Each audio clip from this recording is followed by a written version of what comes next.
Welcome to Madlik. My name is Geoffrey Stern, and at Madlik we light a spark or shed some light on a Jewish text or tradition. Along with Rabbi Adam Mintz, we host Madlik Disruptive Torah on Clubhouse every Thursday and share it as the Madlik podcast on your favorite platform. This week's Parsha is Shalach. The so-called biblical spies are actually not characterized as undercover agents, but rather as tourists, or in Hebrew, Turim. Broadcasting live from Venice, Italy, I, along with Rabbi Adam, take this opportunity to explore the significant impact that journey has played in defining the Jew. So join us for Wanderlust. So, Rabbi, I realized as I was flying to Italy that I was engaged in an age-old tradition, which is that Jews have always traveled. I would say if you go around the world, you'll hear more Hebrew than maybe it's because I'm sensitized to it, but Israelis love to travel, Jews love to travel, and we are going to use the story of the quote-unquote spies to explore what Jews do when they travel, what notes they take, what impact their impressions have, and how it fits into the context. So we're going to look basically at our Parsha through an absolutely new lens. Are you ready to go? I'm ready. This is exciting. I hope you're not coming back with a bad report about Venice, Italy. No.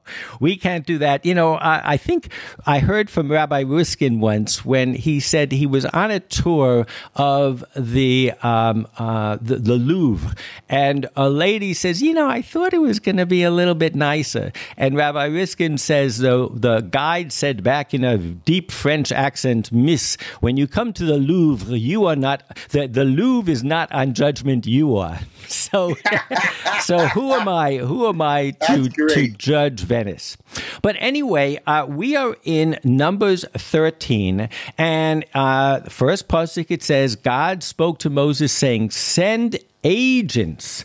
The word that it uses in Hebrew is shalach lecha anashim v'yitru, and they should scout the land of Canaan, which I am giving to the Israelite people. Send one participant from each of their ancestral tribes, each one a chieftain among many. And then if we skip the whole list of those chieftains, those nesi'im, and we get to 13:16, Moses sent them to scout the land of Canaan. V'yishlach otam Moshe letur et haaretz Canaan. He said to them, go up there into the Negev and onto the hill country and see what kind of country it is. Are the people who dwell in it strong or weak, few or many? Is the country in which they dwell good or bad? Are the towns they live in open or fortified? Is the soil rich or poor? Is it wooded or not? And take pains to bring back some of the fruit of the land.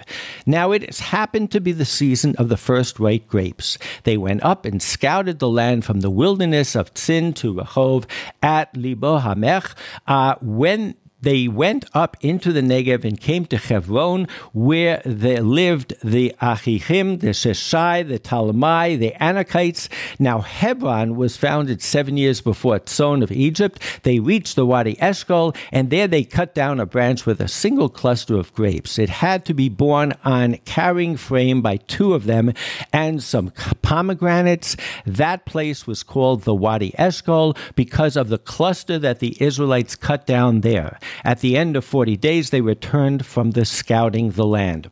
So, believe it or not, Rabbi, we are going to focus on their trip, on what they did on that trip, and less on the aftermath and the impact, which is kind of novel for us, I would think, even for a typical treatment of the Parsha. And as I said, in this treatment, it doesn't mention the word spy. This Parsha is normally referred to as Parshat Miraglim. You only get the reference to Meraglim, to secret agents, if you will, in Deuteronomy 122 through 24. And where Moses repeats the story, it says, "V'lishnach anashim lefanenu," and there it says in verse 24, they made for the hill country, came to the Wadi Eshkol, and spied it out. V'yiraglu ota. So I think it's safe to say that when people heard that they are spies, as we talk about the Parshat Meraglim, that has a certain, I don't know, impact to it. It's not a neutral term. All of a sudden, it's a mission. All of a sudden, maybe they're up to something that is, contrived. It's questionable. It's strategy. But in our parsha, I think it's safe to say it doesn't have that word in its vocabulary. And the word that it does have, letur, really, we're going to talk about it a little bit. It really means to tour, which is a funny coincidence, and I think it only is a coincidence that the Hebrew word for tour is similar in meaning and maybe even etymology to the English or French word for la tour, T-O-U-R, which also means to turn. But basically, we're just talking about going and seeing the land, nothing nefarious, nothing surreptitious about it. I think there is a difference in the word choice. Would you agree? I would agree, and that's a great word. And I mean, that's one of those things that you go to Jewish day school and everybody knows that oddity, that the word latour and the word tour mean the same thing. So that's good to point out also. Now, one of the reasons that we've probably touched on this in the past, because I am such a fan of tzitzit and techelet and all of that stuff, that when you get to the subsequent chapters that follow this rendering of the scouts, we're going to call them the scouts for the rest of the episode, there it talks about you should command in Numbers 15, you should speak to the Israeli people, instruct them to make for themselves fringes on the corners of their garments throughout the ages. Let them attach a cord of blue to the fringe at each corner. That shall be your fringe. Look at it and recall all the commandments and observe them, so that you do not follow your heart and eyes in your lustful urge. V'lo taturu achrei levavchem v'achrei inichem asher atim zonim achreihem. So here, all of a sudden, we do start to flush out a little bit of nuance, a little bit of maybe emotion to this simply touring. It talks about not following your heart, not turning from your way. Rashi there says the verb has the same meaning as is Numbers 13, and they return from searching the land. So Rashi himself, following rabbinic tradition, makes the connection to our story of the scouts. You shall not search after your own heart. He says the heart and the eyes are like the spies of the body. They act as its agents for sinning. The eye sees, the heart covets, and the body commits the sin. And that's from Midrash Tanchuma, Shalach, the Talmud Yerushalmi. It's all over the place. But wow, it really makes a wonderful connection between the scouts and the historic impact the scouts had on Jewish history, and this sense of, on an individual level, following your eyes, maybe gazing where you shouldn't. I called it wanderlust, but really there is a lust part of this wandering, this journeying. It's a wonderful connection, and I don't think it's a coincidence. I think that the editor, the author of our texts, certainly put the two parshiot together for a reason. There's no. I think that's right. I think that's great, and I think that's right. And the Midrashim make a big point of that. But yeah, in both cases, I mean, this is really the point you made. In both cases, Latour is bad. Because lo tatur acharei levavchem, and then what the Meraglim end up doing is bad. I mean, I didn't have enough time to check this out. Sometimes you're allowed to switch words. Sur meirav aseh tov, is tur and sur at all connected? I was trying to address exactly your point because I think it's safe to say that in the tzitziot part, picking up on what happened to our scouts, they certainly did get into trouble following their eyes. But I did wonder whether tur can also be used in a good way, in following a good example. It's an open question, but I wonder. I think my takeaway is that, when you go on a journey, when you walk around life and your eyes are open, you have to be careful. It doesn't, even if you look at the verses, you wear the tzitziot not to stop you from looking, but to make sure that you don't take the wrong action as a result of your eyes. But do you really believe it has only a negative connotation? No, I don't. But I think it's interesting that in these two stories, which are back to back, that it has a negative connotation. Okay, fantastic. So in the show notes, I do have from the concordances and others a whole understanding of what latour can mean. But basically, it has to do with going after, turning, and that sort of thing. And I also have a little treatment of the English word to tour. But where I want to go now is that I found a book in searching called Jews and Journeys, Travel and the Performance of Jewish History. And it's written by a Josh Levinson, who I know from high school in Dalton. When I left Dalton for Tovadas, Dalton is a high school, a private posh high school in Manhattan. When I left Dalton for Tovadas, Donald Barr, who was the principal, said, "This is the first kid I ever lost to a yeshiva." Well, Josh Levinson was the second. He was, I used to see him in the library studying Jewish texts, but he actually made something of himself. He went to Hebrew University. He's a professor there right now, and he wrote a book dedicated to Jews and journey. And just so that you can put on the right lens, here is kind of the premise of the book. The story of the Pentateuch, he writes, can be told as a traveler's tale. The preparations for a departure, the hazards of departure, privations and dangers on the journey, decisions to go back and to move on, moments of rest and days of march, failure to reach the goal even when it is within sight after years of fruitless wanderings and encampments. And what he does is he starts with Gan Eden, with leaving in Genesis 3:23, it says, "Therefore the Lord God sent him out of the Garden of Eden till the ground from whence he was taken."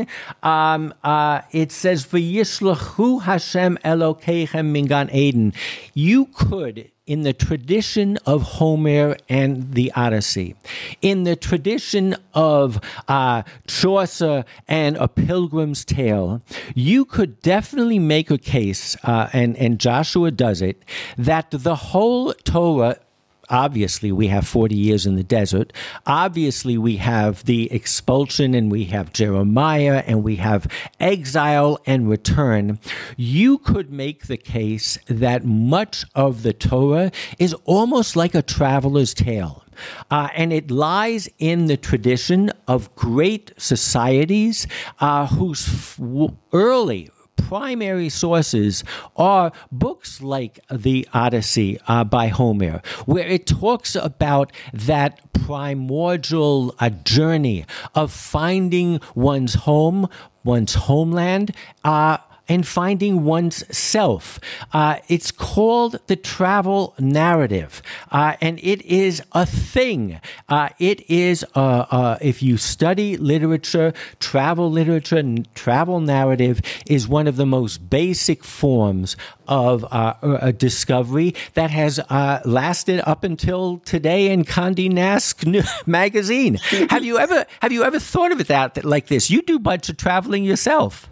It's a great way to look at it. I think. I mean, and you're right that the story is about travel. It's about the challenges of travel, right? Travel has so many different complications connected with it. I'll just say, talking about travel for 1 second, the book of the Torah that we're in is called Bamidbar, in the desert. And, desert is a place of chaos. And it's interesting that they send spies to the land of Israel, which is a place of order. It's not desert anymore. But what they report back is that the land has even more chaos than the desert. Right? Isn't that interesting? If you look at it that way. If you look at it that way, I mean, we're going, I sent an email to Josh because I haven't been in touch with him for years.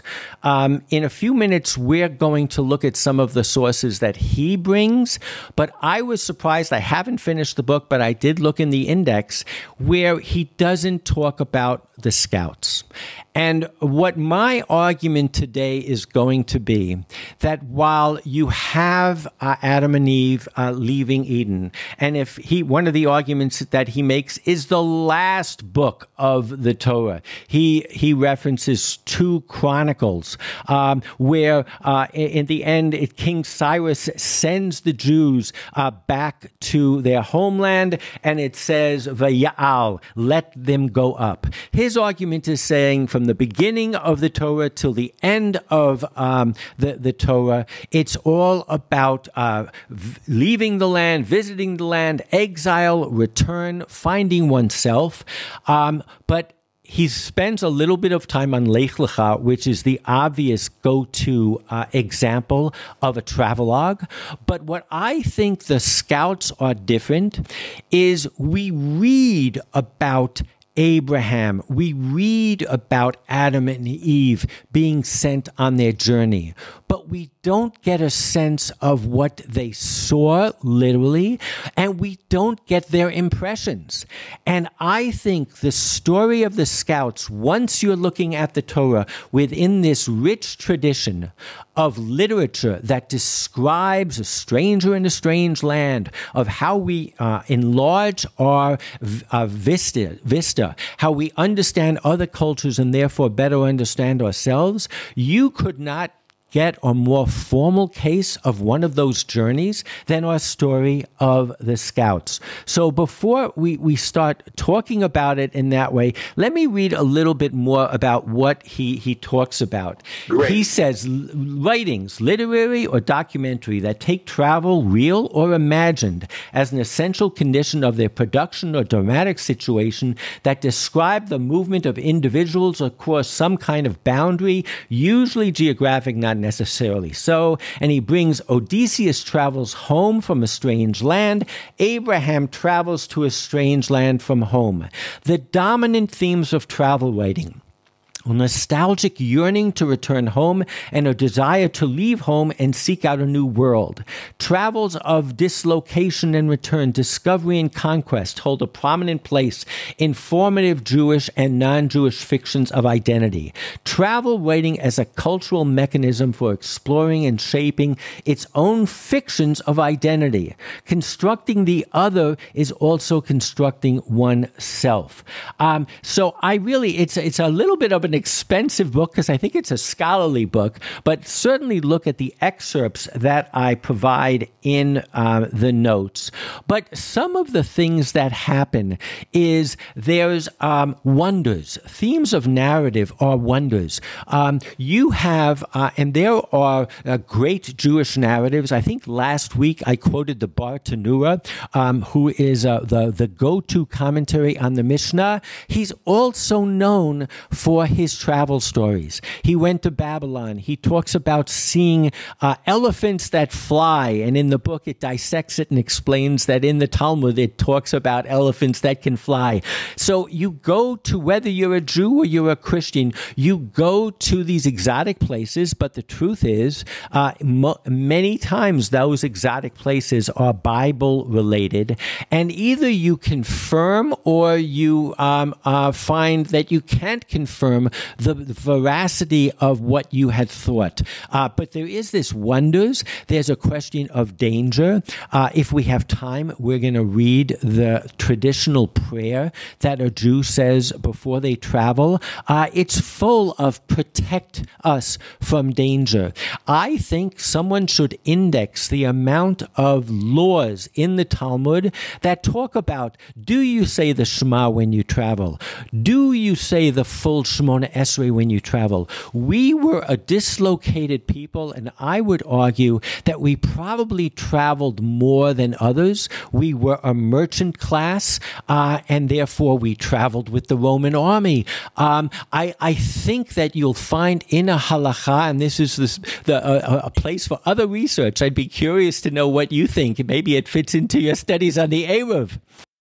If you, Geoffrey, report on Venice, and you tell me this and you tell me that, so, I trust you, but I can check you out. I can go there. I can go on Google Earth. I have ways to check it out. But, you talk about elephants flying. Travel diaries in the medieval period were interesting because you could write literally whatever you wanted, right? Because nobody could check it out. I think that's important to keep in mind. Yeah, and you also find that the concept of plagiarism didn't exist as much. So in this book, it talks about how Christians started coming to Palestine and seeing that was desolate. And all of a sudden, they start quoting the same verses in Jeremiah, that this was the fulfillment of the prophecies, and this was the punishment for the Jews. And this is the proof of their religion. The whole concept of the wandering Jew was a term that I think most Jews would say it fits, but it was created for the most part by Christians, where the Jew wandered and was stateless as a punishment for their sins. So now we're getting into how these travelogues, as you say, there was no way of verifying the facts, but getting back to going after your heart and going after your lust. Travel enabled people to fulfill and to confirm their preconceptions. So if a Christian went and saw a desolate Palestine, this was proof that the Jews were punished. If they were surprised that it was so desolate, there were travelogues that said when they went to Haifa and they saw Mount Carmel that was green, they said, but it is still a land of milk and honey. There were some beautiful travelogues where they wax poetic about Mount Sinai. There's a woman who comes from the Alps, and literally you can feel in her heart and mind that she thought Mount Sinai was the tallest mountain in the world when she climbed up of it. It's really That's in funny, the because mind. the rabbis say it was the shortest mountain. But it's in the mind of the beholder.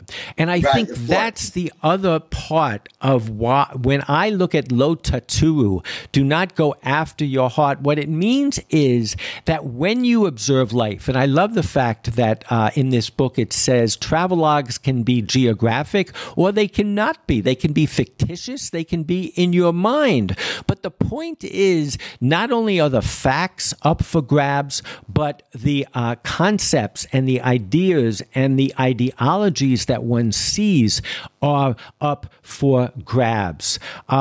It's interesting that you see in so many of these travelogues not only these wonders, but and anyone who read the Odysseus will know scary things, monsters.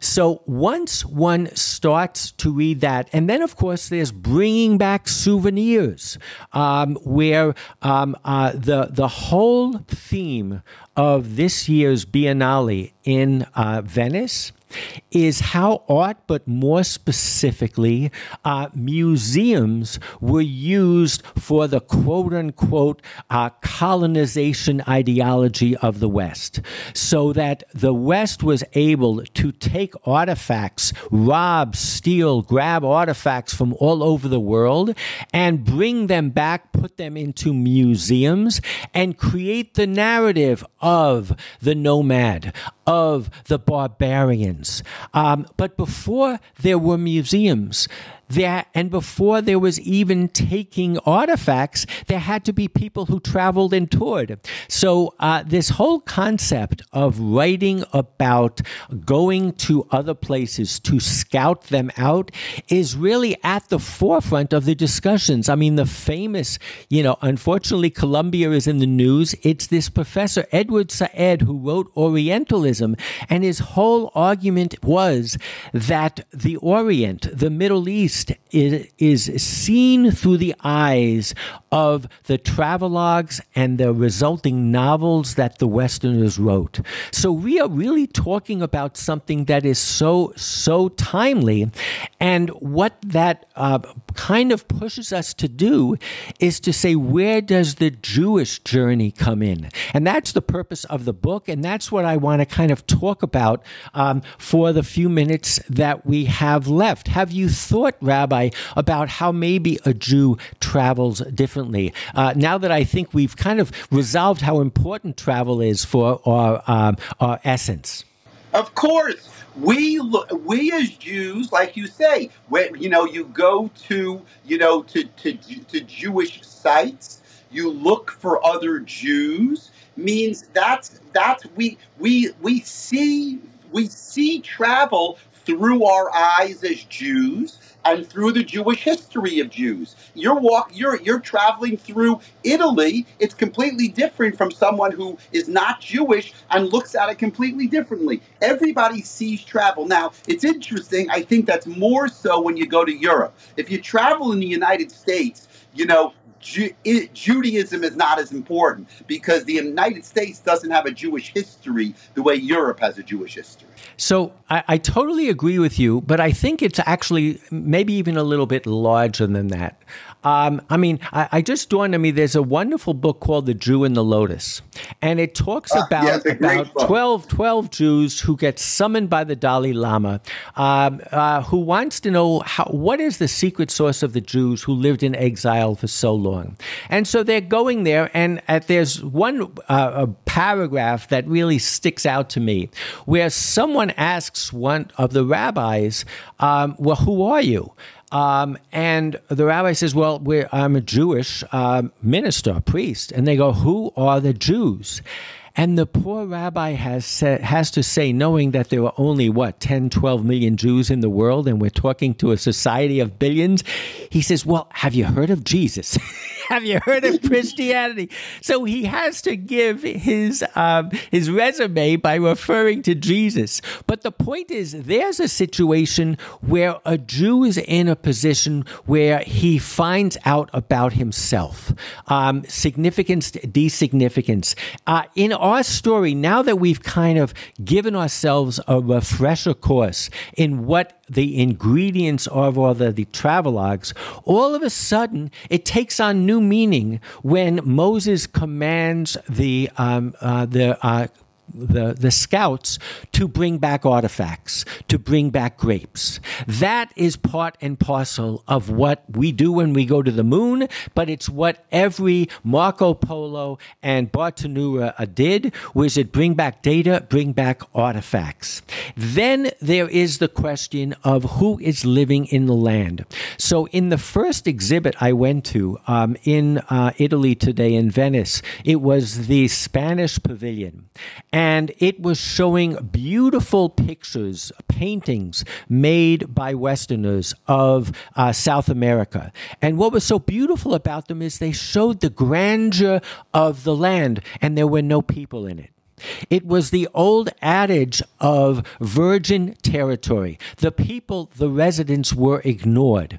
So part of what you had to do was to comment, is that this land inhabited or not? In our particular travelogue that we're studying today, it certainly was inhabited. They go on to explain exactly who is living there. The other thing, the next picture was of all of the Indians, all of the natives are the same. There's this homogeneity. You bring a Western or a foreign colonial aspect to it. Here in our Psukim, they're mentioning people, Rabbi, that I had not heard of before. So what happens when you read a text like ours after being sensitized to some of the issues is that I think in this travelogue of our Jews, we actually saw things that may break the mold. We didn't see it with the arrogance of a conqueror. We saw it slightly differently. Joshua Levinson suggests that a Jew comes to a new land and he sees it more as an immigrant than like a colonialist. And if you look at it from that perspective, you all of a sudden see the anxiety that there is too that an immigrant has. I would suspect that you will determine that the Jewish journey, not only does Abraham leave his homeland, unlike Homer, not to return but to find a new land, there are significant differences in our story. And I think we've said this many times over the last year. We Jews do not fit neatly into the colonialist and the colonized. We are different. When we go to another country and we meet with we have a network that no other nation has because we're all over the world. That is something else that you kind of described when a Jew visits another Jewish site. But there's also looking at it as an other and finding out who we are. So I want to conclude with two actual accounts. One is Bereshit Rabbah that Joshua Levinson brings in the book. And it says, Rabbi Levi said, it's in Bereshit Rabbah 39:8. When Abraham was traveling through Aram Naharaim and Aram Nahor, he saw them eating, drinking, and reveling. He said, would that my portion not be in this land. When he reached the promontory of Tyre, which is overlooking the promised land of Canaan, he saw them engaged in weeding at the time of weeding, hoeing at the time of hoeing. And he says, would that my portion be in this land. The Holy One, blessed be he, say to him, to your descendants I will give this land. So what's remarkable, says Joshua, is that in a sense this Midrash has Abraham choosing the land rather than God assigning it to him. And the second thing is that he is actually attracted to the people, the Canaanite inhabitants of this land. And this is the rabbi's rendering, which is also kind of fascinating. The other story that I came across was of many, many, many years later. A chassid of the Karliner Rebbe was living in Palestine, and for the high holidays, a group of Hasidim from Jerusalem, among them others, journeyed to the court of Rav Aharon, who was the Stoliner Rebbe. They told various stories about the land, and they also said that the local Bedouins are great thieves. Hearing this, Rav Aaron responded, I see, my friend, that your soul, there is a spark from the soul of the Biblical Spies. The chassid who told the story about the Bedouins objected, but Rabbi, I have not, God forbid, spoken evil of any Jew. To this, Rav Aaron answered, the spies didn't speak ill of any Jew either. We must not speak ill of any resident of the land of Israel. So I think my takeaway is from the Meraglim, or from these scouts, is that number one, it sensitizes to read the whole Torah differently, to see it as a self kind of identifying narrative, a literature where we define ourselves by looking at others, learning about them, learning about ourselves. I think this question of of choosing who we are, choosing our land is fascinating. And I think it just kind of opens everything up. And I think the scouts, if they did sin, it's probably their takeaways or their emotions. And even that is actually, it's just really this immigrant anxiety that we have. And we have to learn about ourselves as well. That it is an anxious and very overwhelming thing to come to a new land. And that is the lesson of the leaving Eden. It's the lesson of Lech Lecha. It's the lesson of being Jew. And I would suggest it's the lesson of being human and being engaged in this journey. Amazing. This amazing book, amazing discussion of travel. How wonderful that you're in Venice. So everyone should enjoy the parasha, enjoy the holiday next week. And Geoffrey, enjoy your trip. Look at it the way Jews have always looked at travel, and make sure to bring back a positive report. Amen. Thank you. Shabbat shalom. Shabbat shalom. Thank you so much. And for you just who are sticking around, Celeste, Lauren, Henry, and Matthew, I will add that I learned for the first time that the Israeli pavilion is on the side yard of the U.S. pavilion. And I literally said, is this the way it always is? And it actually, the United States gave Israel the land on the side of its pavilion from the beginning of the Biennale, which again talks to this unique relationship between our countries. The Israeli pavilion has glass all around it. It is locked. You can look inside and make out some of the exhibition. There is a sign on the side of the pavilion that says the Israeli pavilion is closed until there is a ceasefire and the hostages are returned. And I think if someone was standing outside with one of those clickers, there are probably as many people that are coming, lingering, taking pictures of the soldiers that are guarding it, thinking about the situation in Israel in the sense of Israel's culture is on hold. Its contribution to the world, which is so profound, is on hold. They have to worry about protecting themselves, and until they can do that and getting the hostages back, the world will have to wait. But I think it turned out, you read about it in the press and you're not sure whether it was the right move or not. I have to say that to me it was a profound statement, and a very Jewish statement. It was a statement not of not closing, as our guide said, but not opening. And so that was part of my journey today. Lauren, how are you today? I'm doing well, thank you. This was a really wonderful perception of this particular parsha. The grasshopper mentality is something that bothered me a few times as I've read through this parsha over a couple of years, and I think that I understand it a little bit better now, because travel opens perceptions of understanding. I think 2 of the scouts were open to that. 10 of them probably weren't. And maybe the 40 years of wandering was the opportunity for that experience to resonate with them and to open up their minds. And I think that's what happens. For me, what happens in travel, you're in Venice right now, and travel in Europe for me is wonderful. And you know what the most wonderful part of the travel in Europe is to going to all the churches and seeing the architecture and the art and relating that to my belief structures, which are obviously founded in Judaism. But that expands my perceptions and it limits my grasshopper mentality. And so I think that's my perception of what you said today, that there's different ways of looking at it, and we all don't arrive there at one time, but we can't arrive there unless we experience the differences. And sometimes it's scary, and sometimes, it's more comfortable for us to understand. Or sometimes we look at it with the perspective that we should have initially looked at it, and those are the fortunate few. And I think those were the 2 that did understand that message. So I love that you bring up that beautiful verse that we saw ourselves as grasshoppers, because it truly was all about their self-perception.